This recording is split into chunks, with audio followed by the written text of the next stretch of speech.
ค่ะส่วนที่จังหวัดยโสธรเดี๋ยวจะพาคุณผู้ชมมาเอาบุญกฐินกันแน่ค่ะที่จังหวัดยโสธรนะคะโดยทางผู้ว่าราชการจังหวัดยโสธรเพิ่นได้นำประชาชนทอดกฐินสามัคคี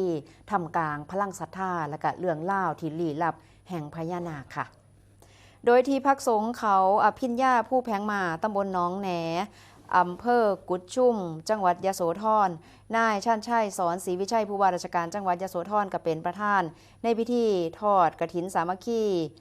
มหาทานบารมีประจำปี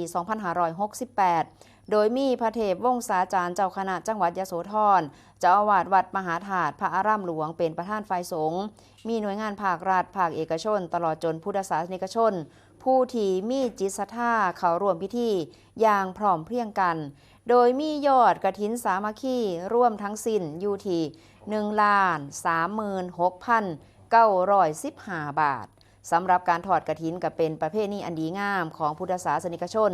ที่ปฏิบัติสืบต่อกันมาอย่างยาวนานเพื่อถวายผ่ากฐินแด่พระสงฆ์ที่จำพรรษาครบไตรมาสซึ่งกระถือเป็นมหากุศลอันยิ่งใหญ่ที่มีระยะเวลาเพียง1 เดือนหลังออกพรรษาในแต่ละปีการร่วมพลังศรัทธาของชาวจังหวัดยโสธรในเทื่อนี้บ่เป็นเพียงแค่การทำนุบำรุงพระพุทธศาสนาเท่านั้นแต่ยังเป็นการเสริมสร้างความสามัคคีความเข้มแข็งให้กับชุมชนโดยเขาเอ่ยว่าเป็นความพิเศษของการถอดกฐินอยู่ที่พักสงฆ์เขาอภิญญาผู้แพงมามองนีอยู่ที่เรื่องราวความเสื่อและก็ตำนานท้องถิ่นที่มีการสืบทอดกันมา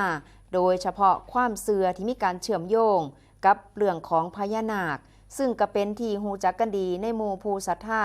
ว่าเป็นสถานที่ปฏิบัติธรรมอันเงียบสงบท่ามกลางธรรมชาติและก็เป็นสถานที่ที่ศักดิ์สิทธิ์มีความเกี่ยวพันกับองค์พญานาคราชจึงกลายเป็นจุดหมายสำคัญของเหล่าสายมู่หรือว่าผู้ที่เลื่อมใสในพลังศรัทธาเหนือธรรมชาตินอกจากการถอดกฐินแล้วภายในงานก็มีโรงทานจากผู้มีจิตศรัทธา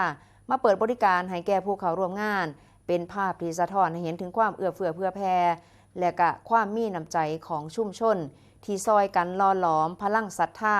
ซึ่งในมิติของพระพุทธศาสนาและก็วัฒนธรรมความเสื่อท้องถิ่นก็ยังส่งเสริมเรื่องของสถานที่ศักดิ์สิทธิ์มองนี้ให้เป็นที่หูจักอย่างแพร่หลายต่อไปนั่นเองค่ะ